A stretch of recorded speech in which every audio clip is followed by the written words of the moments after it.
Olá, seja muito bem-vinda ao nosso encontro do dia, bem-vinda. Espero que vocês estejam bem.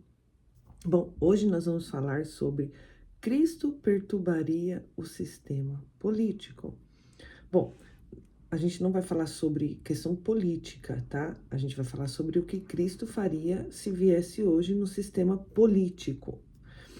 Cristo ele queria produzir uma revolução no interior do ser humano. Então ele tinha um conhecimento da miséria social que o humano tinha, a ansiedade, né, aquilo que o ser humano buscava para a sobrevivência, né? Então Cristo ele tinha essa consciência de onde trabalhar na vida do ser humano. Ele queria mesmo era aliviar a carga da ansiedade, a tensão, né, da trajetória de vida. Tanto é que ele diz aqui em Mateus, quando a gente lê Mateus 6, do 25 ao 35, eu vou ler para vocês. Portanto, eu lhe digo, não se preocupe com a própria vida, quanto que haver de beber, nem com o próprio corpo, quanto que haver de vestir. Não é a vida mais importante que a comida e o corpo mais importante do que a roupa? Observe as aves, não semeiam nem colhem, contudo, e nem armazenam no seu celeiro, contudo o Pai Celeste as alimenta.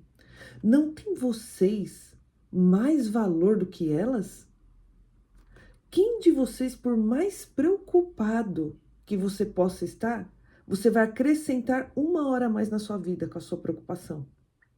Então, por que você se preocupa com roupa? Vejam como crescem os lírios dos campos. Eles não trabalham nem tecem. Contudo, eu lhe digo que nem Salomão, em todo o seu esplendor, se vestiu como eles. Se Deus veste assim a erva do campo, que hoje existe e amanhã é lançada no fogo, não vestirá muito mais vocês, homens de pequena fé? Portanto, não se preocupem dizendo que, o que vamos comer, ou o que vamos beber, ou o que vamos vestir, pois os pagãos é que se preocupam e vão atrás dessas coisas, mas o Pai Celeste sabe do que vocês precisam. Busquem, pois, primeiro o reino de Deus e a sua justiça, e todas essas coisas vos serão acrescentadas. Então, Cristo ele não estava preocupado com a questão política em si, ele estava preocupado em trabalhar na mente e no interior de cada ser humano. Então, uma das mudanças que inicia o espírito do humano começa no seu interior, né? Então, assim, para nós termos uma mudança verdadeira na nossa vida, é de dentro para fora. Não tem como nós mudarmos só por fora, tem que mudar de dentro. E Cristo sabia que a mudança verdadeira viria de dentro para fora e que existia uma natureza ansiosa, uma natureza preocupada, uma natureza que se deixava levar pelas situações, pelas emoções, pelas incredulidades, por aquilo que estava vivendo. Então ele queria trabalhar exatamente nesse interior de cada um, né? Então, Cristo ele pregava que somente por meio dessa revolução silenciosa, íntima, né, de dentro para fora, era capaz de vencer essas paranoicas do materialismo, do consumismo, do medo, da insegurança, da ansiedade, que tudo isso que a sociedade vive.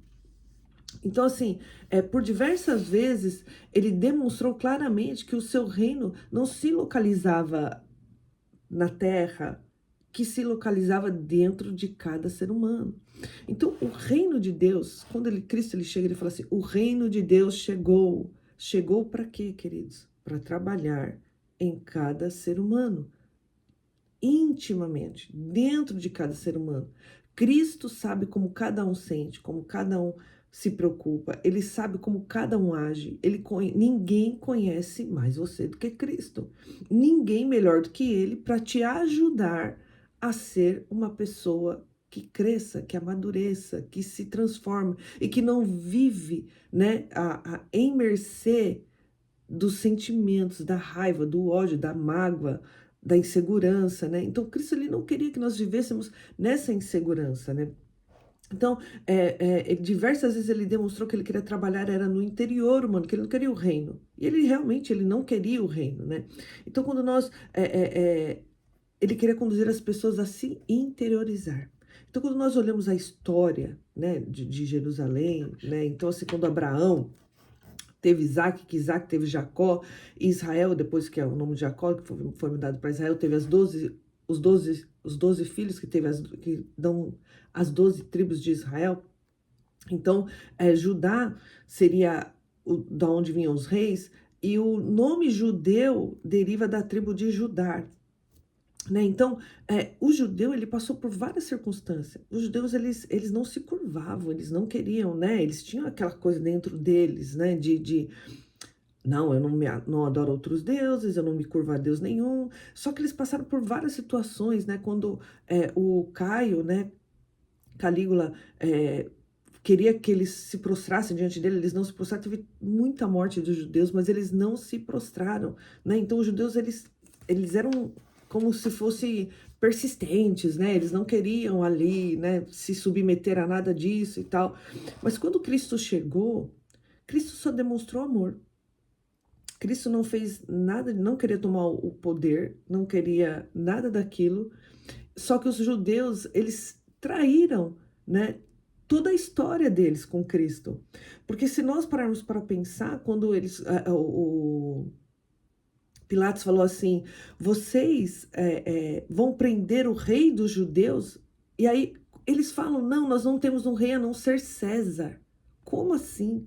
Né? Se na antiguidade eles sempre, nunca aceitaram outro reino, né? A não ser do próprios judeus, né? E aí eles falam, nossa, nós preferem uma pessoa que não é da tribo, que não é judeu, que não é, para poder ser o nosso rei. Então, assim, eles negaram até a história deles, por causa dos ciúmes, da inveja, porque Cristo, ele reunia muitas pessoas, e eles estavam enciumados, né? Nem toda a cúpula ali desses políticos, eles, da época, né, que é os fariseus, e os saduceus, nem todos acreditavam da maneira que eles acreditavam. Quando a gente vê Nicodemos, né, ele acreditava em Cristo, mas ele tinha medo, né, dali de se envolver em tudo aquilo, né?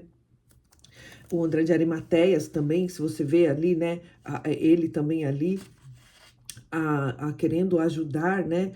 Então, assim, quando nós vemos, quando Pilatos, ele fala assim, eu não vejo maldade nenhum nele, né? E aí eles falam, não, a gente quer que você crucifique ele. Quando nós vê a atitude de Pilatos aqui, queridos, o que nós vemos? Pilatos era um homem fraco, né, que não tinha um posicionamento, mas ele foi dado a ele o poder, pelo Império Romano, de matar ou deixar viver. Mas por ele ser um homem frágil, não se posicionou. E ele não se posicionando, ele, tipo, ainda se escondeu por covardia, por não se posicionar, colocando a culpa. Então eu lavo as minhas mãos, né?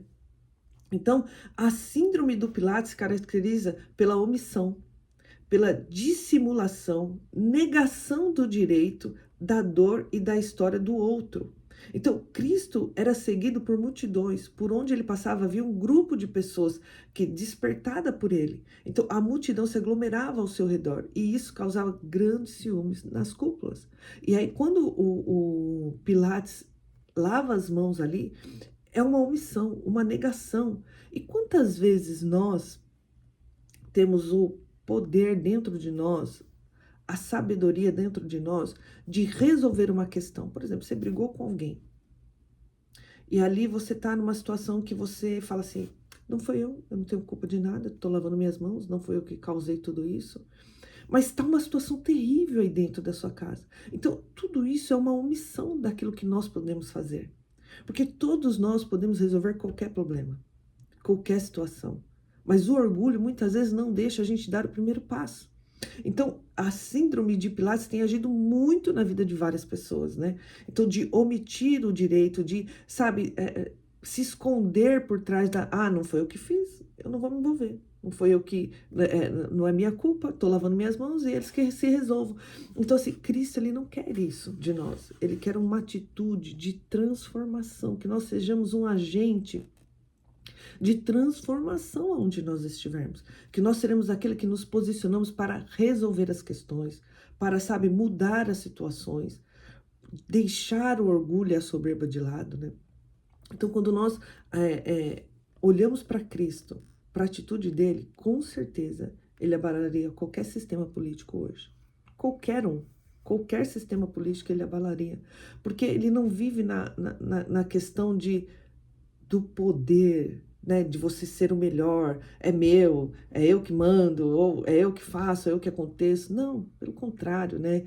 Ele vive na questão, ele trabalha no interior das pessoas, trazendo humanização, trazendo as pessoas ser, sabe, pensar no outro, agir em prol do outro, abrir mão dos seus direitos para que o outro tenha aquilo que quer, né? Então, Cristo com certeza abalaria qualquer governo dessa época. Então, que eu e você possamos trabalhar, deixar esse reino de Deus, que é um reino que é em nosso interior, nos transformar de dentro para fora. Então, sempre fala com Deus em suas orações. Pai, sonda-me, prova-me, vê se há em mim algum caminho mau. Eu quero aprender a viver o teu reino. Eu quero viver o teu reino. Me ensina a viver o teu reino. Que eu não brigue por causa de um reino aqui, de políticas, daquilo que um fica brigando com o outro. Não quero nenhum dos dois. Eu quero o teu reino. O teu reino é o melhor para mim. Porque se eu viver o teu reino, eu vou viver em paz com as pessoas, eu vou viver em paz comigo mesmo, né? E a paz que excede todo entendimento vai invadir o meu coração. Eu não vou precisar ficar aflita no mundo de guerra em que nós estamos vivendo hoje, porque eu não vivo nenhum desses reinos, eu vivo teu reino. Que Deus abençoe, compartilhe essa mensagem, escreve aí nos comentários, eu vivo o reino de Cristo. Deus abençoe.